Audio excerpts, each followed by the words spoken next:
Okay, folks, welcome to the Over Livecast. I think it's number 5, right? Maybe. This will be the boring part until some people come in. And if you're watching this on YouTube, I guess you can fast forward. Hey, Lori. Lori, you're number 1. Richard, you're number 2. That was a close call, guys. But Lori gets it. So you get a story.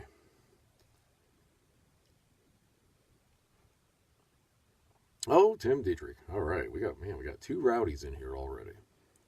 This is going to be a good day. Charlene, we have 3 rowdies. Hey. Hey, Patrick. I'm going to try to greet everybody as much as I can. Oh, Mary Kemper. There you go. Good morning. Hi, Chuck. Stevie Cade.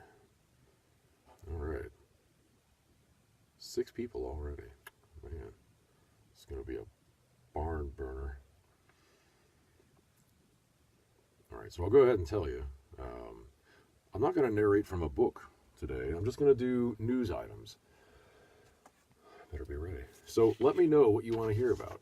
I'll look stuff up and I'll just tell you what's going on in the world or locally or whatever. I don't want to spend a whole lot of time looking up stuff, but it's too early. Yeah, I know. Poor thing. It's 8:59 a.m. It's not that bad. You should get a job. I've had jobs. You have to get up early for those. It's not too much fun, huh? Yeah. So anyway, I'm going to read news. So guys, let me know what you want to hear about. Give me some topics, general stuff, and hopefully I'll see it on here and I can jot it down and look some stuff up for you. I have a couple things in mind just to start out. And as far as other news, voiceover news, the trailer that got completed last week was really fun for the game. Tiny Metal, Full Metal Rumble. There actually may be more. Hey, Diana. Hi, Annika. Yeah, that trailer was a lot of fun to do, and there may be more. There was a bigger voiceover part that I actually did for it before that, and so I'm kind of checking their website. I don't know exactly the usage that's planned on that. It'll probably be a general thing.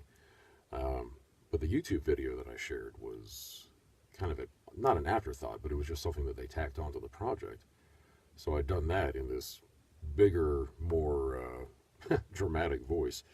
The other parts were more narrative. It was more like a 2-minute long introduction to it.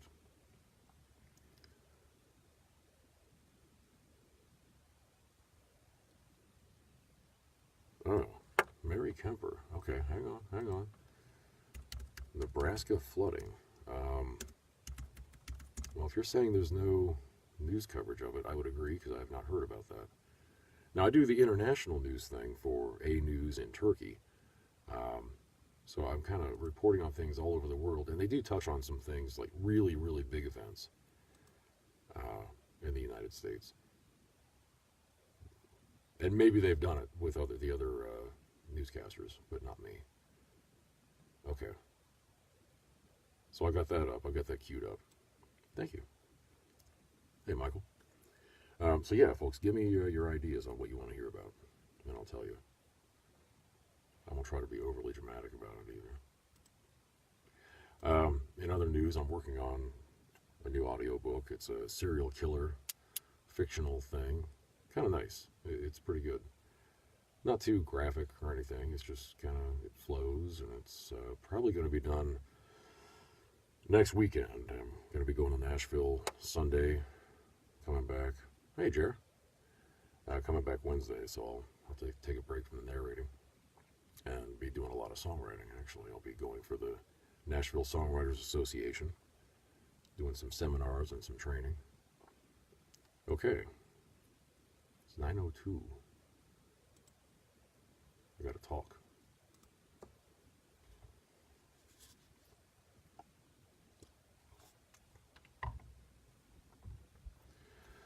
Ugh.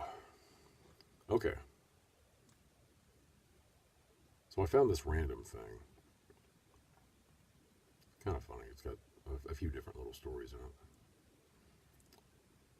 And the title is Partners in Crime Who Thought They Could Break the Law But Are Now Sat in Jail.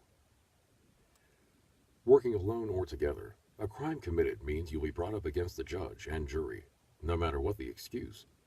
While some criminals prefer to work alone, others team up to lead a life of debauchery. We've seen crimes committed by lovers, husband and wives, friends, brothers, and mother and son teams. All of them have shocked the city. Since February last year, there's been an abundance of crimes committed by pairs who have gone through the whole process, from motive right up to jail together. Some have flaunted their love right in front of a judge, and some have even tried to dab their partner right in it. Here are just some of the notorious pairs who have been caught up in the last year. In May 2018, Richard Ron, 36, and Anna Simpson, 50, both of Tennyson Avenue, were charged with possession of a controlled drug with intent to supply heroin. The pair were caught when Humbleside police officers received a large amount of the drug in the raid. Miss Simpson was sentenced at...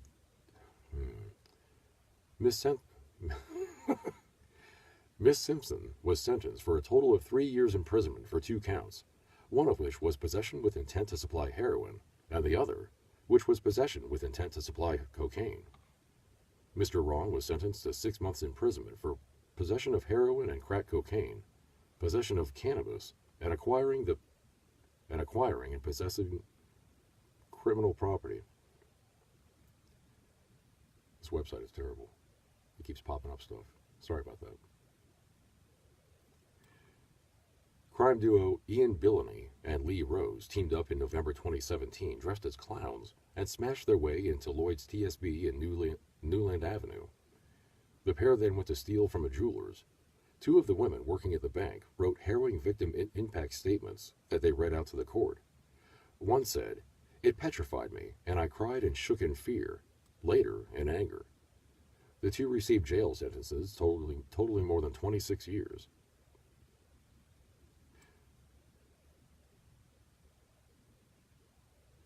Couple Lee McManus, 44, and his new girlfriend, Charmaine Colson, 32, were jailed after McManus's ex-girlfriend was stabbed, left permanently scarred, and had clumps of her hair pulled out when the pair attacked her. The victim was drinking alcohol on a bench in Princess Avenue when the 2 approached her. Prosecution at Whole Crown Court told how the couple began to kiss each other in front of her, which she interpreted as a wind-up and a ploy to make her jealous. After leaving to buy more drink and then returning, without any provocation, Colson began to attack the woman, who retaliated to defend herself. McManus tried to separate the women and protect Colson, grabbing his former partner by the hair. Clumps of the victim's hair were later found at the scene and placed in evidence bags. Crazy stuff. I'm going to get off this website, though, because it's horrible. Some of these things, the worst websites, actually, are these local news sites, and they're all the same. They all have the same design. They're rife with pop-ups, and...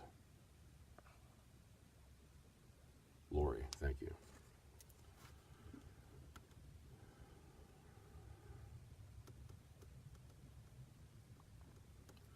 That's a good idea. Okay, I'll look that up after I get the flooding done. Hey, everybody. Drinking already. Yeah, sure, Charlene, yeah. That is water with a touch of apple cider vinegar. It's really good stuff. Can't drink it straight. That really ruins the throat. It's supposed to be healthy, you know. All right, this is for Charlene. Why is there flooding in Nebraska, South Dakota? No, I'm sorry, that's not for Charlene. I was just talking to Charlene. This is for Mary Kemper. Stevie, maybe you're right. Maybe it is a little too early. All right. Why is there flooding in Nebraska, South Dakota, Iowa, and Wisconsin? When a warm rain fell on a flat, frozen landscape, the ingredients were in place. A historic snowy winter is turning into record spring, flooding across a wide area in the middle of the United States, as major rivers spill over their banks, break levees, and inundate towns and farms. The governors of Nebraska, South Dakota, and Wisconsin have declared emergencies, and Iowa's governor has issued a disaster proclamation. At least 2 people in Nebraska have died in the floodwaters, and 2 others are missing. Hundreds of families have fled their homes, especially in the Mississippi and Missouri floodplains, where levees were breached in many areas. Offutt Air Force Base, outside Omaha, said that 1/3 of the base was underwater on Sunday. Even the National Weather Service said it had to evacuate its officers in Omaha on Friday because of rising water. Rain was the immediate cause. The Weather Service's Omaha office recorded 1.37 inches last week. More fell to the north and west, with Norfolk, Nebraska getting 2.27 inches Tuesday, Wednesday, and Thursday. That isn't all that much by itself, though it is more than the area usually gets at this time of year. Omaha, which averages less than an inch of rain in all of March, has already had 2.15 inches this month. The devastating effect came mainly from what the rain fell upon, a snow-covered region that was unable to absorb much of the blow. A lot of it stems from the fall flooding in September and October, said Mindy Barines, a senior meteorologist at the Des Moines office of the National Weather Service. The soil was saturated in the fall. That moisture stayed in the ground all winter, deep frozen, while snow piled on top of it, she said. And then, on Wednesday and Thursday, warm air moved in, and we got rain, and the snow melted. The higher than average precipitation combined with warm temperatures, snowmelt, and the frozen ground was the perfect storm for flooding, Miss Barines added. The ingredients were in place. The flat frozen land, unable to soak in much of the water, spread it fast and furious, the way liquid would have spread across a tiled floor, and the runoff quickly filled many rivers and streams to overflowing.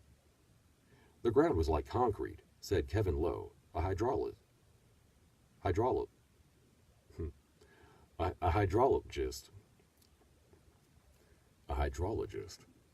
at the service's Missouri Basin River Forecast Center. In January, temperatures took a nosedive, and we've had deeply frozen ground all the way south into Missouri. There you go. Hydrologist, indeed.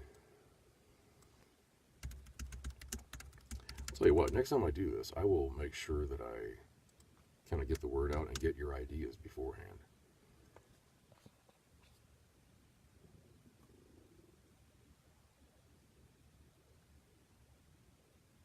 Okay. And Lori, let's see. Find this.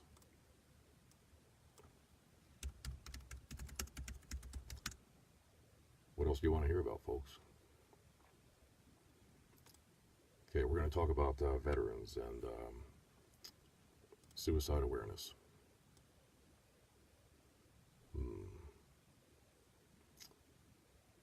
Okay, hang on. It's water, Shirlene. So suspicious.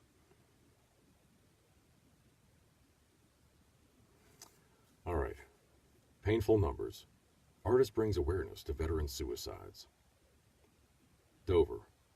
The number 22 sticks in artist Scott Lobato's mind like a painful embedded thorn. It's not just the number, but rather what it represents. It's been that way ever since that day 4 years ago when Mr. Lobato found out that 22 veterans a day commit suicide in the United States. That number, he says, is not only disgusting, but it's unacceptable. So, the patriotic Staten Island, New York-based artist decided to do something about it to bring awareness to the tragic situation. He created a powerful 22 sculpture that he's currently touring among the original 13 U.S. colonies, hence his name of the 2213 Tour. Mr. Lobato's solemn tribute will be making an appearance at the Walter L. Fox American Legion Post 2 at 835 South Bay Road next Monday and Tuesday as part of his tour to bring veteran suicide to the public's consciousness. It's been about 4 years since I found out about the number 22 in my last tour, said Mr. Lobato, who was visiting Veterans Post in all 50 states in 2015 and painting American flags on them when he discovered the grim reality of veteran suicides. I went to every state and found out about that number 22, and I wrote that number on the palm of my hand with a Sharpie. It's been there ever since. That number is absolutely disgusting. I knew right then that I needed to go around and bring attention to this issue. Mr. Lobato's 22 sculpture depicts a pair of twos facing each other, covered in an American flag design, in which the white stripes feature a collage of all the wars the United States has participated in. The opposing numbers create an empty heart between them. The sculpture's base features 22 pairs of empty boots, each lit up with battery-operated candles, and it is surrounded by 22 life-size figures lit up with LED lighting that represent the 22 veteran souls lost each day. It's a powerful and chilling sight. I think it's an extremely important message that the artist is trying to spread, said Chip Rosen. The message is that we're losing 22 veterans to suicide a day, and these guys need all the help they can get. I see a lot of pain firsthand. You can see guys sitting there having a beer at the Legion, and all of a sudden they start to cry. Taking care of our veterans is important, and I think that's the biggest reason that we need to get a lot of people out there to see the sculpture. Mr. Lobato said that he found his calling for patriotic art while working in New York City. I've been an artist my whole life, he said. Back in the 90s, I was invited to work at a gallery in big city New York, and when I walked in there was an American flag on the floor, and visitors were invited to wipe their feet on it. It was a time when patriotism had taken a big dip in this country. I was completely dumbfounded by the great deal of hatred there was towards the American flag and all that's good in America. In the art world, we have more rights than most people with the art that we create. It's because of men and women who fought in wars that we have this flag, this right. Okay. There you go. That's the majority of it. Hey, Sabrina. All right. Any more ideas, folks? We've got plenty of time. Tell me what you want to hear about in the world. These articles have been not like breaking news.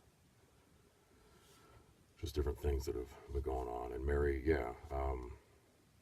Mary, if you want to post a link on your comments, I'll be sure to share. There you go, Lori. Okay. Yeah, go to saveawarrior.org. Lori English does a lot of great work in that area. All right. I'm going to keep talking. Let me find out what's going on for you. We'll stick with the U.S. I do enough world news. These pronunciations sometimes just kill me. Okay, so Mary, actually, on one of the main sites, third article is about the flooding out there. So,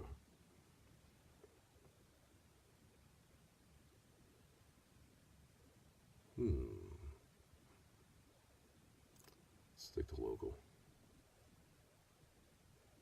Oh, Licking Heights. That's where my kids went to school. Let's see what's going on here. Oh, good Lord. All right. This is a short one. Staff members hospitalized after handling vape device at Licking Heights Middle School. Pataskala, Ohio. Two staff members at a Licking Heights Middle School were taken to the hospital after encountering a vaping device confiscated from a student. A letter to parents explained that two staff members at Central Middle School were transported to a local hospital after handling the device. Those employees were treated and released. The situation remains under investigation by the Pataskala Police Department. Some parents are using this situation to start a conversation with her preteen children. I'm trying to read up on it and try to listen to the news and stuff to see how to know how to best explain it to them as best I can. Yeah. That's pretty much it. I'm not going to read that whole letter. It's pretty interesting. My kids were they're 10 years removed from middle school, so we didn't have all the vaping stuff. Ooh, here we go. Police looking for a man. What kind of wet? See, this is the problem. They put these stories out, and their grammar on these things is terrible. So the headline reads, Police looking for man robbed a Pizza Hut with a machete. Sounds like an interesting story, but if you can't get your words put together right, your credibility kind of goes out the window. But here it is. Columbus, Ohio. Police are looking for a man wanted for robbing a North High Street Pizza Hut in North Columbus.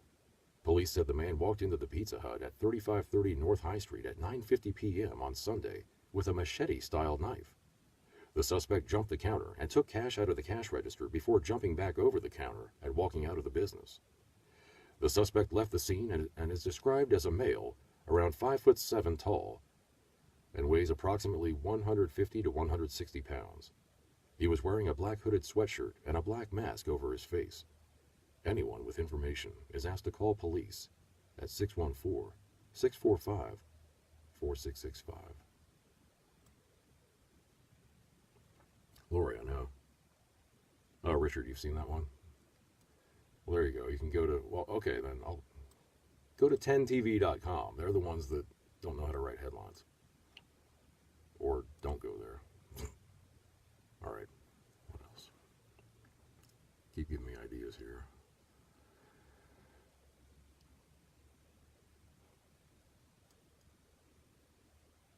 I'm going to stay away from politics. I'm tired of that stuff.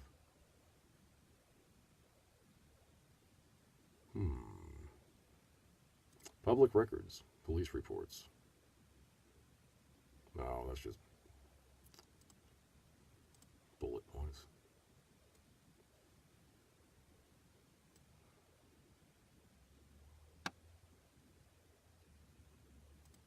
This might be challenging. Restaurant review. Bangkok restaurant. After more than 30 years of service, this humble and affordable Thai restaurant remains among the best in the area.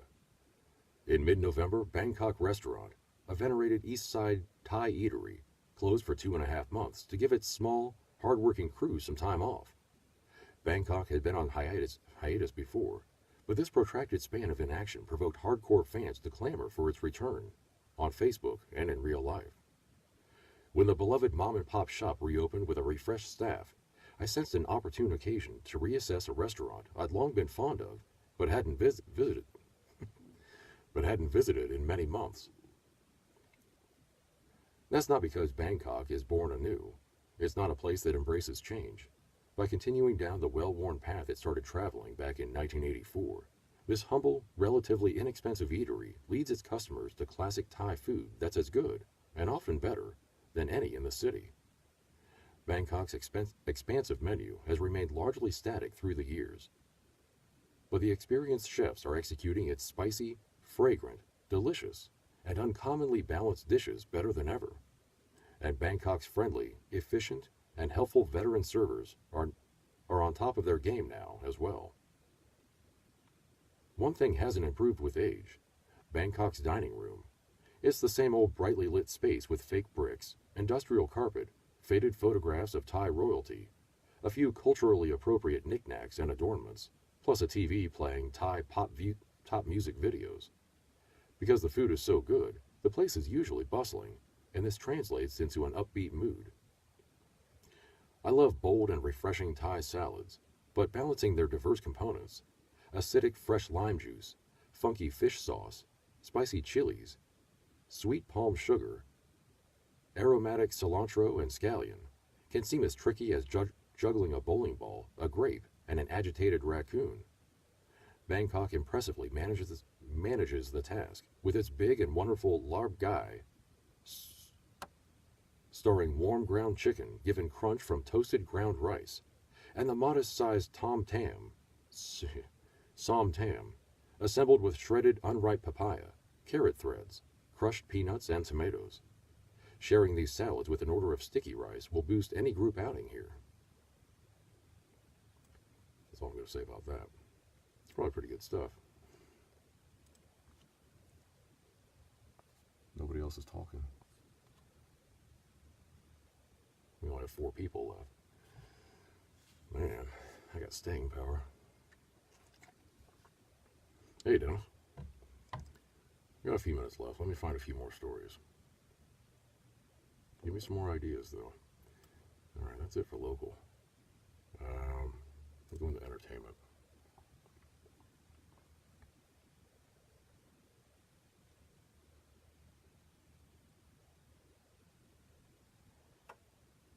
There you go. Thank you, Lori.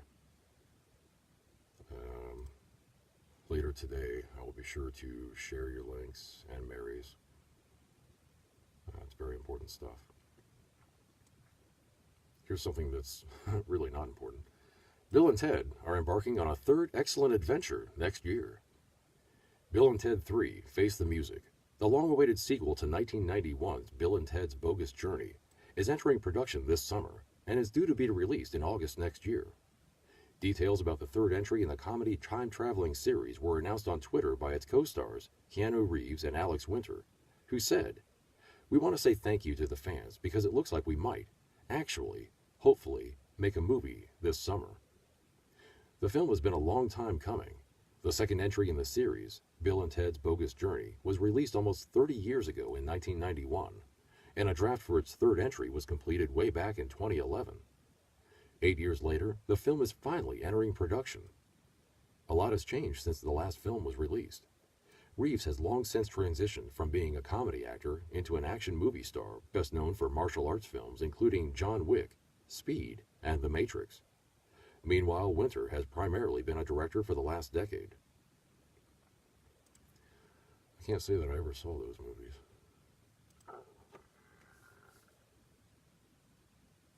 Hey, Alicia. Hey, Ralph. Church in the Philippines.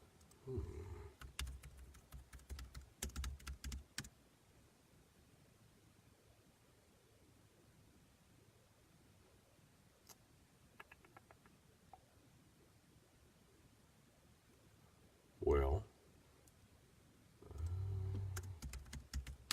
Philippines Church.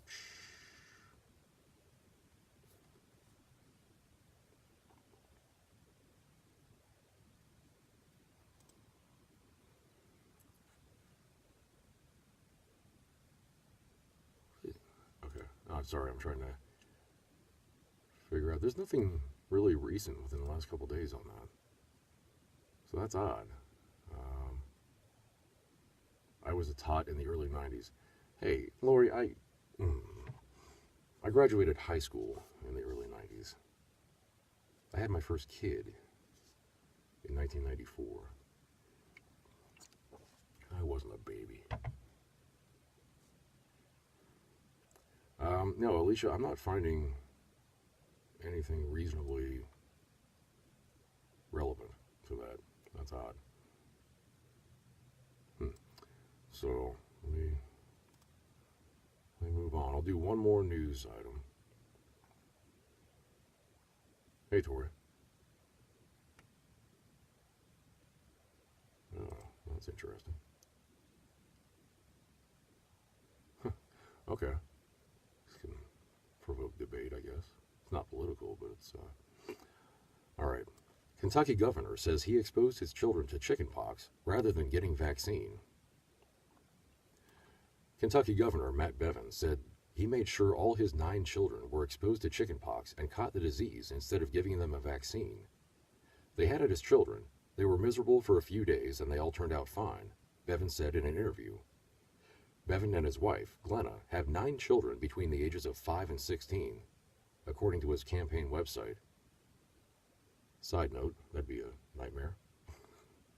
The governor says he supports parents who choose to get their children vaccinated, and also those who decline to do so.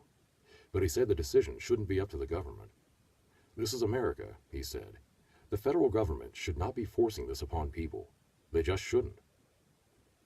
Chickenpox is a very contagious disease that causes a blister-like rash, itching, tiredness, and fever, according to the U.S. Centers for Disease Control and Prevention. It can spread by touching or breathing in virus particles. It can be especially serious for babies, pregnant women, and people with weakened immune systems.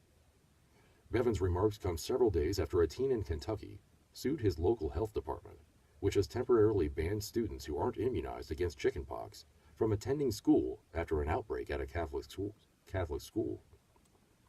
There have been 32 cases of chickenpox reported. The teen and his father allege that he's being discriminated against because of religious beliefs. Some Catholics worry about vaccines derived from cell lines associated with abortion. The Northern Kentucky Health Department argued the ban was an appropriate and necessary response to prevent further spread of this contagious illness. Chickenpox has not gone away since the vaccine was introduced in the United States in 1995, but each year, more than 3.5 million cases are prevented by the chickenpox vaccination, the CDC said. And that's kind of interesting because measles parties. Oh, yeah, I've heard about that too.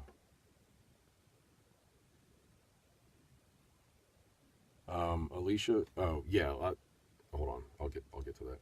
So the chickenpox thing, my kids were born in 94 and 95, so it was right when that was being introduced. I mean, we got it for them, it was fine.